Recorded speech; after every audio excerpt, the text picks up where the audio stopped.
What's going on? It's your boy Sermon at Sermon's Domain on Twitter.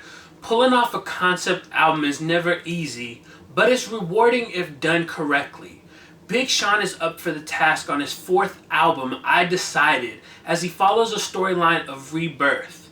The idea that you can fail in a previous life, wish for success, and obtain it in your next life. For Sean, this is another battle of proving ground. He has the confidence to say that he is top 5 in hip hop, but has he convinced the public of that?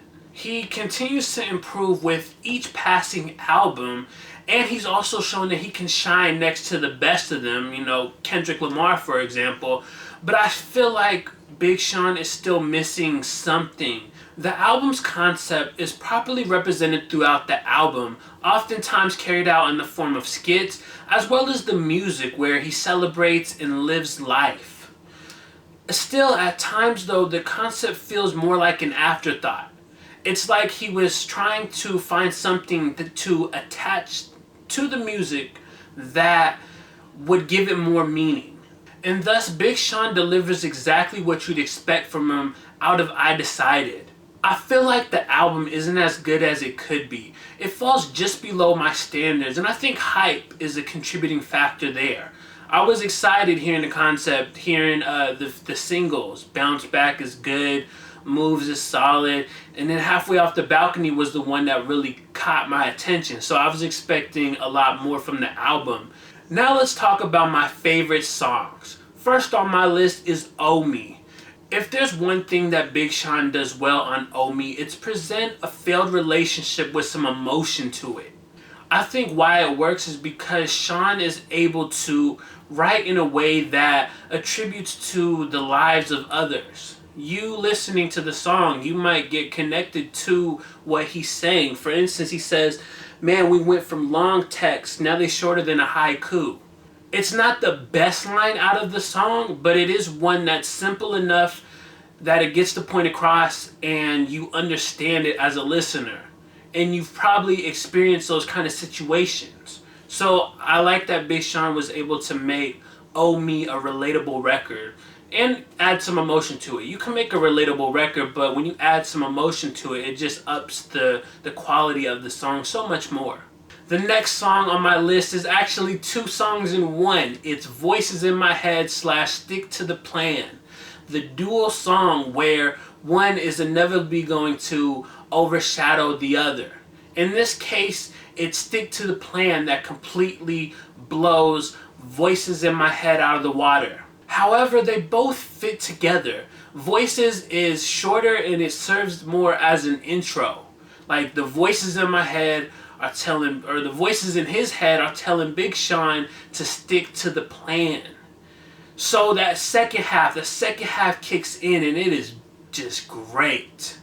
Honestly, Metro Boomin might be the MVP of I Decided in terms of the production.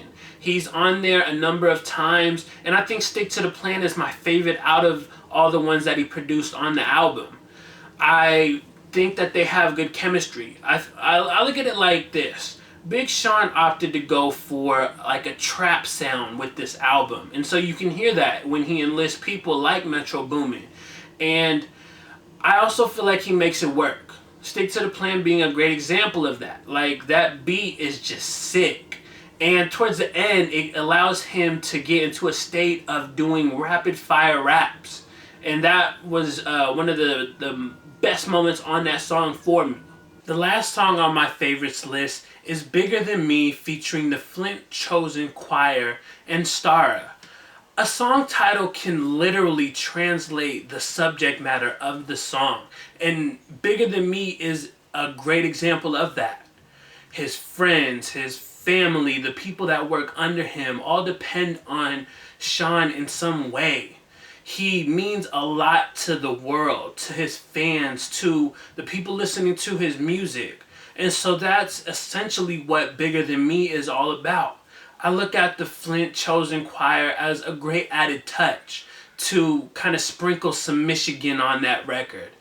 But overall, it's just a great album closure record. I think at the end, At the very end, when he's having a conversation with his mom, kind of wrapping up the concept, it kind of brings the whole album full circle. At the very end, you hear from the old man at the beginning in the intro, and so it kind of just makes the album do a complete 360, and you end the album, you start it again, it just goes in a circle, and I like that. I think that's one of the things that the concept did well. Now I wanted to highlight two honorable mentions. First is Halfway Off the Balcony, which I did a review on, so I don't want to re-include it and just kind of talk about the stuff that I did before, but just know that is one of my favorites on the album. And the other one is Sacrifices featuring Migos. I like that. Migos sounded good. They've been killing it with their album, and then this feature on Big Sean's album, and it's another Metro Boomin produced song. So it goes back to when I said Metro Boomin is that MVP of the production. Now I wanted to highlight one of the bad songs on the album. The only one that I really felt shouldn't be on there is No Favors featuring Eminem. Honestly, was I supposed to expect anything better? It's Eminem in 2017. Now, before I make all the Eminem stans upset, I will say that Eminem still has potential. He just needs to grow up. He needs to stop peeing on Fergie. He needs to stop dropping these childish rape bars. Can you imagine if Eminem actually used his ability to bend these words in like a good way? Like he has that line that I saw them eyes like an ass raper. That's the little childish rape line that I was referring to. Can you imagine if Eminem actually tried to create something that actually sounded good, like a punchline that's just good? So like I've always said, Eminem can clearly rap, he's just not growing up. I won't say that this verse is completely trash. There are a few lines I like on here, but overall I can't get down with it. I just think that Big Sean washed him on this record, and Eminem just needs to grow up a little bit. There was a bit more hype for Big Sean's I Decided, and I think that goes to the fact that he was parading around the album's concept in interviews prior, and so I got excited. I still believe it's a good concept, but it's not flawlessly executed. Like I mentioned, Sean is capable of so much more. This is a solid album, but far from a great one. If Sean wants to exert his confidence and say he's top 5, then he needs to really go in and create music that is reflective of that. He makes good music. There are good songs on this album. Don't get me wrong. I'm not like hating on this album or anything. I'm just saying it does fall below the standard. It's not better than like Dark Sky Paradise or Detroit, which I would regard as Big Sean's best overall project. But I Decided it's still a solid body of work that could have been better. So those are my thoughts on Big Sean's I Decided. Once you listen to the album, let me know what you think about it in the comment section below. Then like the video, subscribe to the channel if you're not already, share the video. Follow me on Twitter at @SermonsDomain. And as always, thank you for your time. I appreciate you for watching, and until next time, peace.